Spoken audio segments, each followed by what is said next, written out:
I'm Lee, and I'm interviewing Frances about her project. Hi, I'm Frances Farnam, and I am working on restoring and converting this 1976 Porsche 914 behind me on my YouTube channel, Tinkergineering.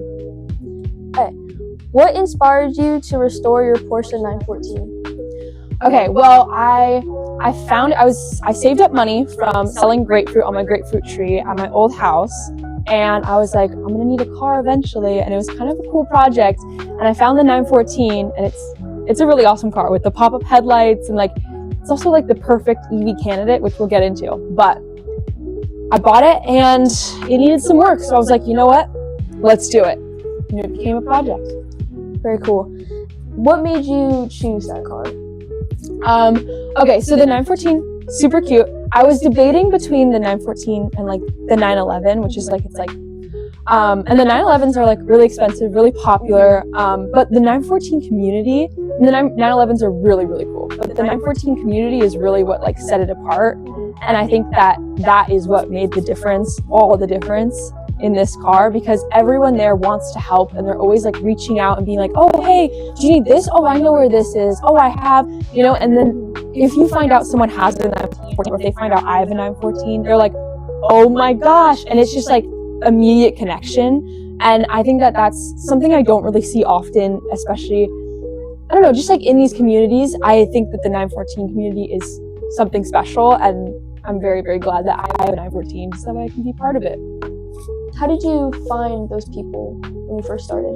All right, so when I first started, I started by cold emailing people, and when I first bought the car, I was like, oh, I already wanted to make it electric.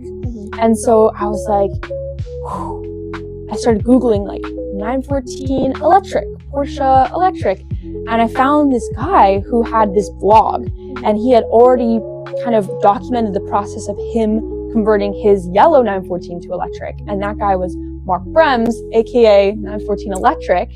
And so I reached out to him and I was like, hey, could you teach me how to do this? Or I want to know more about this. And I would leave comments on all his blog posts, and he reached out back to me. He's like, oh my gosh, I would love to take you under my wing.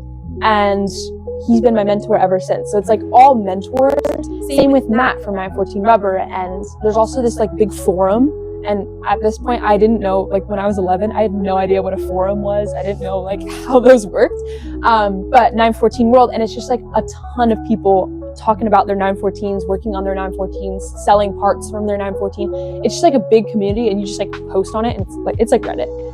So you just post on it, and then boom, community. How did your passion towards cars spark? I think that I think it was just I knew I would need a car someday, and that's kind of how it started. But I think how it's going now is my mission is to make my change in the world bigger than just me. So inspiring my friends and other kids and my peers to go out and take on their own challenges. With this car, it's just something that seems so difficult and so unattainable at one point. But I'm trying to show people that big things like this are possible, and that's kind of, but with the car, I was just I would need a car someday, so why not make it a thing? Why not make it a project? And I already had Tinkergineering, my YouTube channel, but it was a craft channel. And so I made tie-dye towels and slime, and that's how I started. But I was like, let's do a fun, big project on Tinkergineering. And it kind of turned into a father-daughter project too, which is fun. Cool. How did you gain your skills to restore your car, online resources or hands-on experience? All right, so I would say learning all the parts of restoring this car were from mentors. And it doesn't have to be formal, hey, will you mentor me? Teach me how to do this, but a lot of it was just being in the community. So I would always go down to the Sierra Madre Rose Float Barn, and I asked them one day, I was like, hey, will you teach me how to weld? Because there was some spots of rust in the car that you have to cut out and weld new panels in, and I had no idea how to do that. And so I went down and I was like, teach me how to weld, please. And they were like, oh yeah, of course. And so then they taught me how to MIG weld, and I MIG welded everything into this car. And then now I go back and kind of repay the lessons they taught me, but I help and I weld together the rose float, and they taught me how to stick weld too, which is really fun. And I learned how to paint from a retired firefighter that I met at the 9/11 ceremony on September 1st. I don't remember what year it was, but he would paint up the ambulances when they got scratches on them. And so he taught me how to spray the gun. He hooked me up with a paint booth. And it's just like people in the community, but then also like reaching out to people on social media. So like when I rebuilt the transaxle, I emailed this guy who he kind of made videos on rebuilding the transaxle, and I was like, hey, could you teach me how to do this? I want to get in on this. And he did, and he was a great mentor. So there's a lot of ways to meet mentors, but I think that that's how this is all possible, like learning from people who already have experience and who've already done it before. Interesting. And what made your decision to electrify your car? Gas prices are very, very expensive, but also that's kind of like what I believe in. Like I'm someone who's like very like sustainability and like environmentally conscious, and I'm actually going to college for environmental engineering. So it's something that I'm like passionate about, and I wanted to make sure that something that reflects me truly reflects me. You know what I'm saying? So yeah, it was just kind of like from the get-go, I wanted it to be electric. And when I bought it, the previous owners had already converted it to electric, but with older technology. So it did need to be updated, but the ICE engine was already out. The fuel lines were like gone. It was like, it'll be easier to just make it electric anyway, which is what I wanted to do from the get-go. Interesting. From the original gas-powered car, what would be like the difference in performance with your electric car? All right, so the Hyper 9 motor provides 120 horsepower, which is 42% more than the original stock 1.8 liter gas engine. And then, let's see, it also has 70% more torque than the original. So it's a fun ride. What is the meaning of the project to you? Ooh, okay. Meaning of the project to me. I think it's all about like perseverance and like kind of finding my limits and knowing where they are, but then being able to work past them and do things that I never thought I would be able to do, which is kind of why I'm documenting the whole thing and trying to demonstrate that to other kids and the people I want to inspire to also take on their own challenges. I think that showing my process has been a big part of that. And so like what it means to me is not just having a car at the end of it, but like all the skills that I learned along the way. And then also I'm doing this with my dad. So it's like kind of our bonding experience. And I know you know about that. And it's kind of become our little project. What challenges have you had during your project? Ooh, okay. I think a lot of challenges have been on my end, like communication and then also like time management. Like I learned how to write an email. My first email I wrote was for this project. And then coming from that, I've come a long way.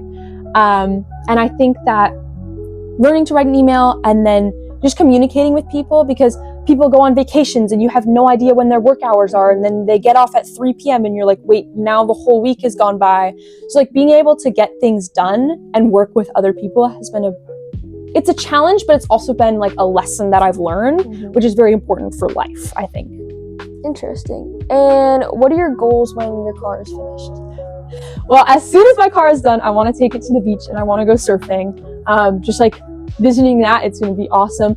But also like I want to continue spreading my mission, and I'll have a lot of videos to edit, a lot of content to put out there with my car. But I also want to take it to SEMA, and I want to get into more like speaking engagements so I can continue to spread my mission and show people that, hey, this is what I've built.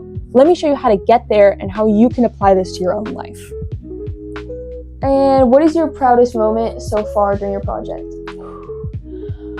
There's been a lot of proud moments. There's like a lot of milestones. I think one of the ones that's sticking out to me is like when I rebuilt my transaxle, because that's not something a lot of people do. And I've had people come up to me and be like, whoa, I would have never touched the transaxle. Like, that's really scary. Also, transaxle, it's like my transmission and rear axle like put together. So the 901 transaxle, that's what it does.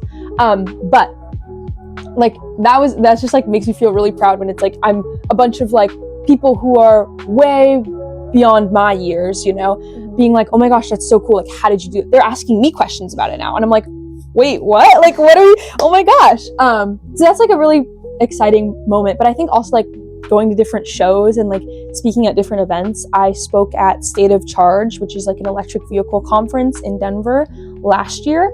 And I just remember like there were people from all over the country, but also all over the world. Like there were people from the UK that were there, and they were talking about social media and like all this stuff. And I went on stage and I like, I did my presentation, and I was just so proud of what I did up on that stage. And like the whole room was like silent, and they were all like listening. Because I remember some of the previous presentations, like people were, like it was like good, but it was people talking about their car and maybe not the most like interesting way. You could tell they were very passionate about it, and we all wanted to hear. But like just the way I enraptured the audience made me really proud that day, and I was just like very excited about that. So that was a very proud moment for me. And what is a message to young girls that you would say? I would say this is something my dad always says to me, but go fast and break things, because how else are you going to learn? That's very nice. And what new skills have you learned so far during your project? Ooh, okay. I would definitely say a lot of problem solving. I think a lot of it is just like problem solving from start to finish.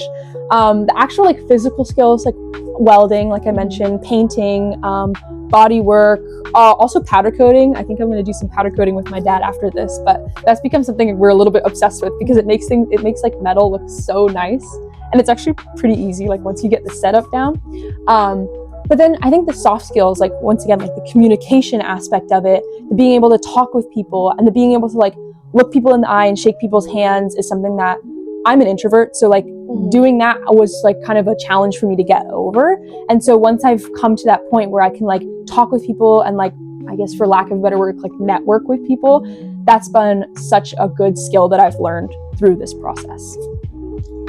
Do you have any plans to join the automotive industry, or like what do you want to do in the future? Ooh, okay. In the future, right now, the future's so wide open. I mean, it could be anything, but I'm going to Cornell University for environmental engineering, and I want to get into more environmental restoration. And I think a lot of the skills that I've learned through this build are very transferable. And it's like engineering. It's all problem solving. I've done a lot of it. I want to join like EV project teams. I think that's really cool. And I think there's a lot of connection there. And I think that the industry is consistently changing. And so whatever I do, the skills I've learned, either the hard or soft skills, are going to apply to what I do in the future. Yeah. Interesting. Do you have anywhere to follow like your progress with your project? Yes. Tinkergineering on YouTube and Instagram. It's tinkering and engineering smashed together. And that's where I'm documenting this whole process. And it's going to be a fun one. I have some exciting stuff cooked up for everybody. Thank you. I wish you luck on your project. Thank you for the interview. Yes, it was wonderful meeting you, Madeline. All right, so cool thing about the 914 is it has two trunks. So it has one in the front and one in the back, which is like perfect for extra battery space. Awesome. So this one I have like completely for storage, which is so good. But then in the engine bay, this is where a lot of the magic is. So I have the Hyper 9 motor that's going to go right in the middle, and then on either sides of it are two custom 914 like saddlebags, battery boxes, and I have the Tesla Model S battery modules that will be going in there. And we also have like the dual Thunderstruck chargers on the back. We have the cooling system. All that is in there. And then here is the actual cabin. So this is where people will be seeing. And I'm going with a really cool thing where I'm doing like all white. So all the bright work is white. Door handles are white. Bumpers are white. Interior is going to be white, which might be a little bit of a nightmare to keep clean, but it's going to look really cool. And that's all 914 rubber, which I'm super, super excited about. And then in the front here, I have, boom, this is where the third battery box is going to go, and there's 3 more Tesla modules that'll go in there. And we have like the relay box, the DC to DC converter, and the 12-volt battery. And that's like the EV system up here. And these are one of my favorite part of the car, the pop-up headlights. It's like the Miata, but it's like the 914. But yeah, so the motor mounts to the transaxle, and a lot of times people ask me like, oh, are you going to keep the gears, like the shifting? And I'm like, yes, because A, it's super cool. Like, I mean, oh my gosh, I have a stick. But then also it kind of keeps the motor in the right RPM range too. So it's like, it's not necessarily a bad thing to keep the gearbox. It's honestly pretty good. So, I mean, that's pretty much the car. It's a really simple car. It's a really cute one. And it's actually really small. It's on jack stands right now, but it sits like here. it's a low one. Pretty cool. That was all the interview. Thank you for watching. And if you want to stay tuned with her, you can follow her on Tinker Engineering on Instagram and subscribe to her on YouTube. That's all. Thank you.